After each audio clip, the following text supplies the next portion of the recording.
صلی اللہ تعالیٰ علیہ وسلم بازبان اقبال قلندر لاہوری درویش لاہوری کہ لوح بھی تو قلم بھی تو تیرا وجود الکتاب گنبد آب گینا رنگ تیرے محیط میں حباب عالم آب و خاک میں تیرے ظہور سے فروغ ذرہ ریگ کو دیا تو نے طلوع آفتاب شوکت سنجر و سلیم تیرے جلال کی نمود فقر جنید و بایزید تیرا جمال بے نقاب اور تیری نگاہ ناز سے دونوں مراد پا گئے عقل غیاب و جستجو عشق حضور و اضطراب اور شوق تیرا اگر نہ ہو میری نماز کا امام میرا قیام بھی حجاب میرا سجود بھی حجاب مرد خدا کا عمل عشق سے صاحب فروغ عشق ہے اصل حیات موت ہے اس پر حرام تند و سبک سیر ہے گرچہ زمانے کی رو عشق خود ایک سیل ہے اور سیل کو لیتا ہے تھام عشق کی تقویم میں اثر رواں کے سوا اور بھی زمانے ہیں جن کا نہیں کوئی نام عشق دم جبریل عشق دل مصطفیٰ عشق خدا کا رسول عشق خدا کا کلام عشق فقیہ حرم عشق امیر جنود عشق ہے ابن السبیل اس کے ہزاروں مقام صدق خلیل بھی ہے عشق صبر حسین بھی ہے عشق مارکہ وجود میں بدر و حنین بھی ہے عشق اور عقل و دل و نگاہ کا مرشد اولی ہے عشق عشق نہ ہو تو شرودی بت قدائے تصورات معزز سامعین محترم ارباب علم و دانش خصوصاً لاہور بار کے صدر راؤ سمی صاحب اور ان کے تمام احباب مسئلہ یہ ہے کہ تمام کا نام لیں تو وقت کے دامن میں اتنی گنجائش نہیں ہے ہم سب وکیل بعد میں ہیں مولوی بعد میں ہیں پیر بعد میں ہیں شیخ بعد میں ہیں حافظ بعد میں ہیں قاری بعد میں ہیں جج بعد میں ہیں جرنیل بعد میں ہیں سیاستدان بعد میں ہیں لیکن حضور کے غلام پہلے ہیں بات یہ ہے کہ ہمارا تعارف ایک ہی ہے کہ ہم سب حضور کے غلام ہیں اور یہی تعارف ہے جس کو لے کر صحابہ کرام نے اور جناب امت مسلمہ نے آج تک اس تعارف کے ساتھ کبھی شکست نہیں کھائی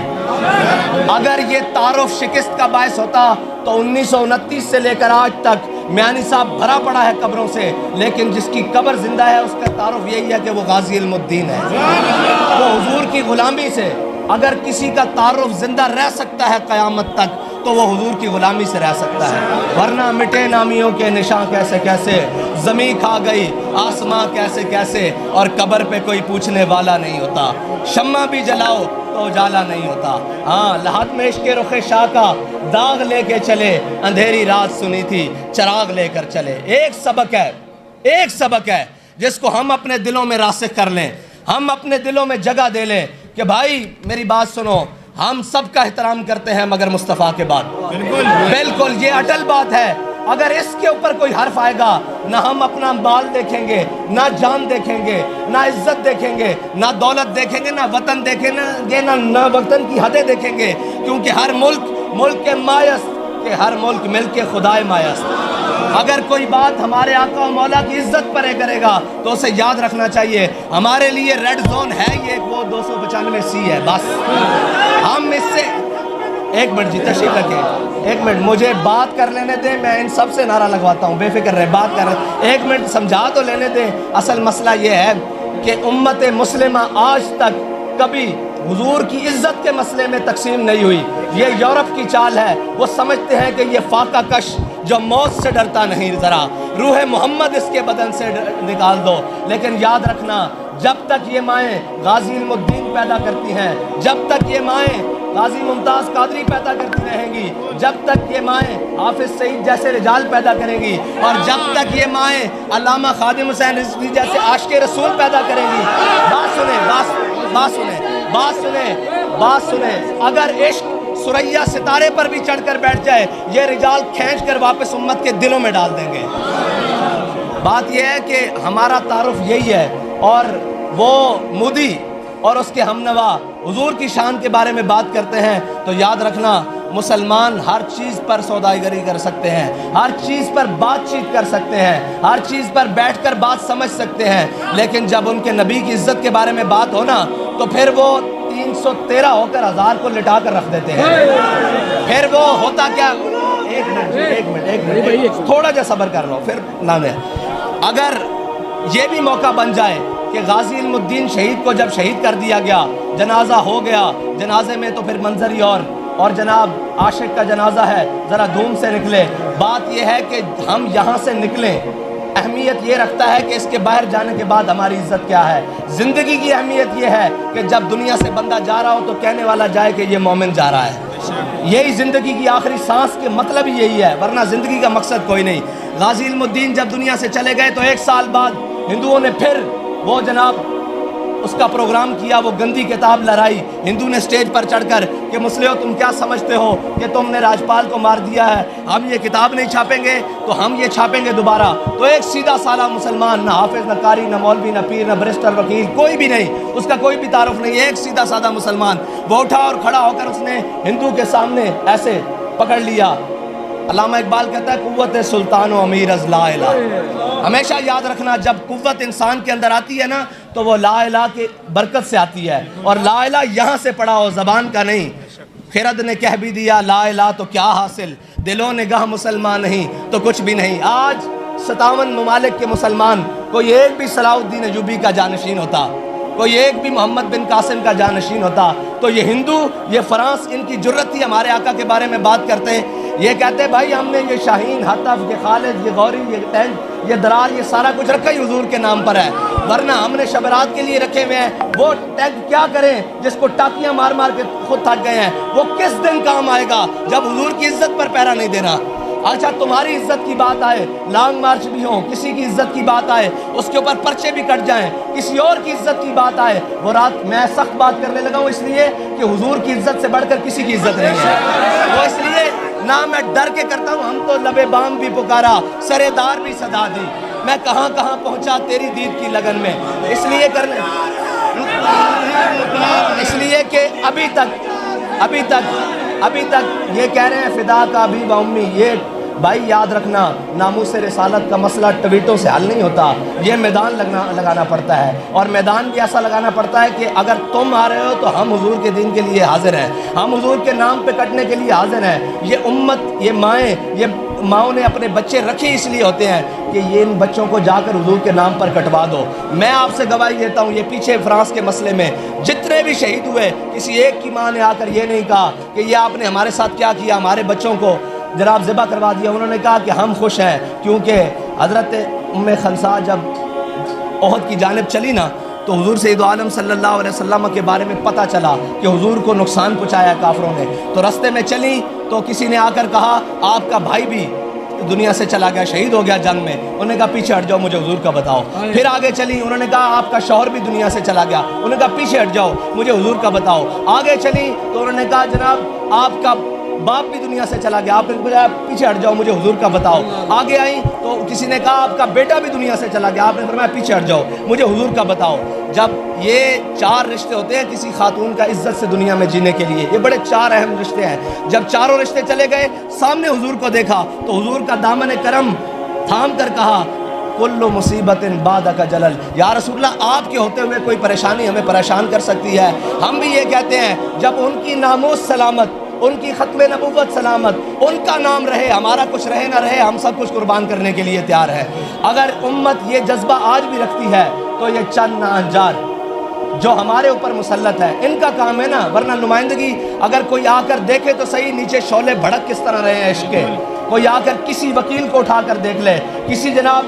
دوست کو، برسٹر کو، کسی بھی شعبہ ہائے فکر سے دنیا میں بیٹھنے والے انسان کو اٹھا کر دیکھ لے کہ اس کے سینے میں عشق رسول مچل کس طرح رہا ہے۔ اس کا بس نہیں چل رہا کہ وہ نور پور شرما اور اس کے حامیوں کے ٹکڑے کر کے رکھ دے، لیکن اس کو پیغام کو، ان شعلوں کو ترجمانی تو انہوں نے دینی ہے جو اقتدار میں بیٹھے ہیں، ورنہ کون ہے جس کو موقع ملے آج انڈیا جانے کا اور وہ نور پور شرما کا خاتمہ کرنے کے لیے تیار نہ ہو؟ یہاں ہزاروں غازی علم الدین پھرتے ہیں، یہاں ہزاروں غازی ممتاز قادری پھرتے ہیں، لیکن مسئلہ یہ ہے کہ ہمارے اقتدار کی سیٹ پر بیٹھنے والا کوئی صاحب ایمان نہیں ہے۔ اگر ہوتے تو ان کو کہنا پڑتا، یار مجھے آپ بتائیں کس کو کہنا پڑتا ہے کہ تم ناموس رسالت کے لیے نکلو؟ ایک آواز نکلی بار میں سے، سارے عاشقان رسول جمع ہو گئے، ایک آواز وزیر اعظم اور صدر دے یا ملک کا مقتدر کوئی شخصیت دے تو یہ کیا قوم باہر نہیں آئے گی؟ آئے گی نا قوم۔ لیکن کیا کریں، ہم نے رنگیلے پالے ہوئے ہیں جن کو ذاتیات کی بڑی فکر ہے، جن کو سارے معاملات کی بڑی فکر ہے، لیکن جب حضور کی بات آئے تو یہ گونگے شیطان بن جاتے ہیں۔ لیکن یاد رکھنا، یہ امت اب چپ نہیں بیٹھے گی۔ اس امت کے پاس بڑا زبردست بیانیہ ہے، وہ ایک دو حرفی بیانیہ ہے، وہ بچے سے لے کر اوپر تک کہ گستاخ رسول کی اور من سب نبیًا، یہ بیانیہ ہے۔ اگر کوئی کسی کو آج تک گستاخ رسول کا مسئلہ نہیں سمجھ آیا نا، تو ہم اس کو سمجھانے کے لیے تیار ہیں۔ گستاخ رسول کا مسئلہ کائنات کا سب سے جداگانہ مسئلہ ہے۔ میرے آقا مولا صلی اللہ علیہ وسلم کے فتح مکہ کے موقع پر حضور نے سب کو معافی دی۔ جب ابن قتل کی باری آئی نا، تو صحابہ نے عرض کی یا رسول اللہ بیستار الکعبہ تھے، یعنی یہ کعبے کی دیوار ہے، یہ کعبے کا غلاف ہے، اس کے درمیان جو رسیاں ہیں، ابن قتل اس کے درمیان لٹک گیا ہے۔ میرے آقا مولا نے فرمایا اقتلوہ، اگر گستاخ رسول کعبے کی دیوار اور کعبے کے غلاف کے درمیان بھی آ جائے نا، تو اس کو پناہ نہیں ملتی۔ اس کی ایک ہی سزا ہے کہ اس کو وہیں واصل جہنم کر دیا جائے، بس یہی بات ہے۔ اور دوسری، یاسین ملک صاحب، تو میں نے بڑے ببانگ دہل کہا کہ یاسین ملک صاحب کو سزا دی ہے انڈین کورٹ نے، انڈین جناب جو بھی ہے کورٹس کا نظام، اس نے سزا دی ہے۔ ہمارے ملک میں وہ کشمیر کی آزادی کی جدوجہد کرنے والے حافظ سعید صاحب کو کس نے سزا دی ہے؟ ہم خاموش ہو گئے ہیں، ہم خاموش ہو گئے ہیں، اس لیے کہ بات سچ کی آئی ہے، حق کی آئی ہے، اپنے پر جلتے ہیں۔ بھائی حق وہ ہے جو اپنوں کے سامنے بھی ڈٹ کر کہا جائے اور بیگانوں کے سامنے بھی ڈٹ کر کہا جائے، اور وقت پڑے تو سرے دار کہیں، وقت پڑے سرے بازار کریں، اور جب تک خون کا آخری قطرہ ہو حق کہیں۔ اور یاسین ملک صاحب جیسی ہزاروں مائیں بیٹے جنتی رہیں گی، وہ اسی طرح جیلوں میں جائیں گے اگر ہماری ریاست نے کوئی کردار ادا نہ کیا۔ بھائی لوگوں کے بچے تو مروانے کے لیے نہیں ہے نا، جن کو پالا تھا کشمیر کی آزادی کے لیے، وہ آج کہاں ہیں؟ ان کا کام تھا لڑنے کے لیے، وہ لڑے، ان کو جو زخم لگے گا وہ ہم اپنے خون سے بھریں گے۔ لیکن مسئلہ یہ ہے کہ قوم کے بچے آگے لگا کر اور پیچھے سے بھاگ جانا یہ دلیری نہیں ہوتی۔ لیڈر تو وہ ہوتے ہیں جو خود میدان عمل میں رہتے ہیں۔ یاسین ملک صاحب کو کبھی جو بھارت کی جرت نہ ہوتی کہ وہ ان کو کسی بھی پابند سلاسل کرتا یا سزا دیتا۔ اس کو پتہ ہے کہ یہ خود بیچارے جو کشمیر کی آزادی لڑ رہے ہیں، ان کو جیلوں میں بند کر بیٹھے ہیں۔ آج اگر یہ سارے لوگ جو ناموس رسالت کے لیے روڈ پر آئیں یا عملی اقدامات کرنے کے لیے آئیں اور ان کو شیل مارے جائیں اور ان پر گولیاں برسائی جائیں، تو کیا کفر سے آپ توقع رکھتے ہیں کہ وہ ناموس رسالت پر پہرا دیں گے؟ وہ آپ کی بات سنیں گے، وہ کہیں گے اچھا ہے یہ تو آپس میں لڑ رہے ہیں۔ جب ہم نکلیں فرانس کے خلاف تو تکلیف ان کو ہو، اب ہم بھارت کے خلاف نکلیں تو ہمیں شیل مارے جائیں یا رستے روکے جائیں، تو اس کا مطلب کیا ہے کہ یہ کس کے ایجنٹ ہے؟ کون ہے یہ لوگ جو اس ملک میں، جس ملک کو ہم نے لا الہ الا اللہ محمد رسول اللہ کی بنیاد پر حاصل کیا، اس ملک میں بسنے والوں کو نہیں نکلنے دیتے؟ یہ حقائق ہیں، ان سے آنکھیں بند نہیں کی جا سکتی۔ جب تک یہ حقائق درست نہیں ہوتے، یہ چیزیں درست نہیں ہو سکتی۔ ہمارے نعرے، ہماری ساری چیزیں جذبہ بڑھانے کے لیے تو ہو سکتے ہیں، عملاً اقدامات کے لیے نہیں ہو سکتے۔ عملاً اقدامات کے لیے یہ ہے کہ ایک بار سر کے نیچے ہاتھ رکھ کے سوچنا تو صحیح، ہم کس ملک میں بستے ہیں، کس جگہ پر بستے ہیں کہ جس کے ذمہ داران کی ابھی کان پر کوئی جو بھی نہیں رینگی۔ اور جناب عرب ممالک نے بات کی تو آپ دیکھ داکھ کر بات کرتے ہیں کہ ناموس رسالت پر بات کیسے کرنی ہے۔ دائیں بائیں کا ماحول، اور آپ یہ جو جاتے ہیں جی ہم اقوام متحدہ میں، اقوام متحدہ تو چوروں کا ٹولہ ہے، وہ کہتا ہے تو مسلمانوں کی اس بھیڑ کو قابو کر لے، میں مسلمانوں کی اس بھیڑ کو قابو کر لوں گا۔ کبھی غیروں نے بھی اپنے گھر کے مسئلے حل کیے ہیں؟ اقبال کہتا ہے فریاد ز افرنگو دل آویزی افرنگ، فریاد ز شیرینی و پرویزی افرنگ، عالم ہماز ویرانہ چنگیزی حرم، باز با تعمیر جہاں خیز، از خواب گراں از خواب گراں از خواب گراں خیز۔ اقبال کہتا ہے تجھے ان کفن چوروں سے امید ہے کہ وہ تیرے گھر کا آ کے فیصلہ کریں گے، وہ تجھے حق دلوائیں گے؟ اقبال کہتا ہے اٹھو کھڑا ہو مسلحہ، اپنے حرم کی تعمیر خود کر، اپنے حرم کی حفاظت خود کر، اپنے گھر کی حفاظت خود کر، اپنے نبی کی عزت کی ناموس کی حفاظت خود کر۔ لیکن مسلمان وہ ہے جو کبھی چائنا کے پیچھے بھاگتا ہے، کبھی جناب معیشت کے نام پہ امریکہ کے نیچے لیٹتا ہے، کبھی روس کی بغلوں میں جا گھستا ہے۔ اوے میری بات سنو، جس چیز کو تم انکار کر کے معیشت کے پیچھے بھاگ رہے ہو، میرے آقا و مولا صلی اللہ علیہ وسلم کی ظاہری حیات سے لے کر مسلمانوں کی تاریخ میں یہ سارے ارباب علم و دانش ہیں۔ مجھے کوئی ایک شخص آگے بتا دے کہ اسلام کی معیشت جہاد کے علاوہ کوئی ہے، اس کو تو تم کمر کر کے بیٹھ گئے ہو، اس کے تو تمہاری ٹانگیں کانپتی ہیں۔ اقبال کہتا ہے کافر کی موت سے بھی لرزتا ہو جس کا دل، کہتا ہے کون اسے مسلمان کی موت مر۔ اگر جس کو یہ ڈر لگ رہا ہو کہ وہ ہمیں کیا کہیں گے، بھائی تمہیں پالا کس لیے گیا تھا، تمہیں رکھا کس دن کے لیے گیا تھا؟ اس دن کے لیے تو گیا تھا۔ یہ قوم اور یہ جو ملت ہے نا، اس میں بڑا دبدبہ ہے، بڑا دم خم ہے، بڑی باتیں ہیں اور بڑی جرت ہے، لیکن ایک بات ہے، جب یہ اپنے ذمہ داروں کا انتخاب کرنے لگتی ہے نا تو یہ کمزور ہو جاتی ہے، یہ تزلزل کا شکار ہو جاتی ہے۔ اگر ہم اپنے ذمہ داروں کا انتخاب صحیح کریں تو ہمیں یہ ضرورت ہی نہ پڑے، ہمیں تو وہ خود آ کر کہیں کہ بھائی ہم نے اس سطح پر بات کر دی ہے، اب مودی کیا اس کے باپ کی بھی جرت نہیں، اس کی ترجمان کی اتنی جرت ہو کہ وہ ہمارے آقا و مولا صلی اللہ علیہ وسلم کے بارے میں بات کرے، اور مودی وہ گائے کا موتر پینے والے، سیدھی بات ہے، ہم کہتے ہیں سر عام کہ وہ گائے کا موتر پینے والے، اس کی جرت کہ وہ یاسین ملک جیسے ہور کو جناب پابند سلاسل کرے۔ اس میں کمزوریاں ہماری اپنی ہیں۔ گلا جفائے وفا نما حرم کو جو اہل حرم سے ہے، کسی بت کدے میں بیان کروں تو صنم بھی کہہ دے ہری ہری۔ جو ہم نے اپنے وطن کے ساتھ کیا ہے، جو ہم نے اپنے لوگوں کے ساتھ کیا ہے، جو ہم نے اپنے چاہنے والوں کے ساتھ کیا ہے، جو ہم نے اپنے جاں فروشوں کے ساتھ کیا ہے، اس کی مثال دنیا میں کہیں نہیں ملے گی۔ ہم نے جس کو جناب دیکھا کہ یہ اب حقیقی منزل کی طرف چل پڑا ہے، یا اسے پابند سلاسل کر دیا، یا اسے شہید کر دیا، یا اس کو تختہ دار پر لٹکا دیا۔ یہ روش تبدیل کرنی ہوگی اور ہم سب کو مل کر حضور کی عزت کے مسئلے پر ایک ہونا ہوگا۔ ہم کہیں گے کہ یار ہمارے اختلاف سیاسی ہوں، سماجی ہوں، معاشرتی ہوں، سارے ایک طرف ہو سکتے ہیں، لیکن ہم حضور کی عزت کے سوداگر نہیں ہیں۔ اور آپ دیکھیں نا کہ یاسین ملک صاحب کے لیے صرف یہ کہنا کہ وہ بہت بڑے مطلب آزادی کے ایک بہت بڑے لیڈر تھے، بھائی وہ دودھ پیتے بچے کو بھی پتا ہے وہ آزادی کے لیڈر ہے۔ یہ بتاؤ کہ تم نے ان کے لیے کیا کیا ہے، یہ بتاؤ کہ تمہارا ان کے لیے کردار کیا ہے، تم نے ان کی آزادی کے لیے کیا جدوجہد کی ہے۔ ہم نے آزادی کے لیے جدوجہد یہ کی ہے کہ جب کشمیر لٹ رہا تھا، جب کشمیر بک رہا تھا، تب ہم نے کہا آدھا گھنٹہ روڈوں پر کھڑے ہو جاؤ۔ یہ نہیں بات اس سے پیچھے آنے والوں نے کیا کیا، اس سے پیچھے آنے والوں نے کیا کیا۔ کشمیر آپ نے اور میں نے تھوڑی بیچا ہے، ہم نے تو مال بھی دیا ہے، خون بھی دیا ہے، وقت بھی دیا ہے، سارا کچھ کیا ہے جو اس کے لیے بن پڑا، لیکن بیچنے والوں نے بیچا اور پھر کہا ہمارا نام بھی نہ لیا جائے۔ تمہارا نام سرے دار بھی لیا جائے گا، سرے بازار بھی لیا جائے گا، اور جب وقت پڑے گا سرے بازار بھی لیا جائے گا۔ کشمیر سے ہمارا رشتہ کیا؟ لا الہ الا اللہ۔ کشمیر سے ہمارا رشتہ کیا؟ لا الہ الا اللہ۔ میں ناموس رسالت پر آخری بات کر آپ سے اجازت چاہتا ہوں کہ ناموس رسالت کا مسئلہ ہے کتنا حساس۔ مقام حدیبیہ پر عروہ بن مسعود مشرکین کی طرف سے سفیر بن کر آئے۔